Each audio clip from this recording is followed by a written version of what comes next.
သာသနာထွန်းနဲ့တို့မြမကြီးစဘူဒီပါလက်ရတောင်ကျွန်းမတီအော်ထူးမြတ်သည်ဘုံတကူကျွဲသည်အတူမရှိတဲ့ဗုဒ္ဓဇံပေသာသနာတော်ထွန်းမေဒီသူတော်ကောင်းတရားတွေအမှန်မစိတ်သုံးတဲ့တို့တိုင်းပြည်အကျင့်စရဏတွေ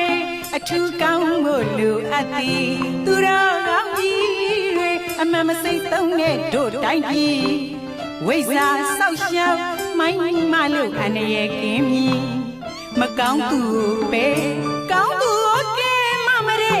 ဝရစိန်တနည်းတရားဆောင်တဲ့ဖယားသာသနာတဝက်ခရီးမာတီ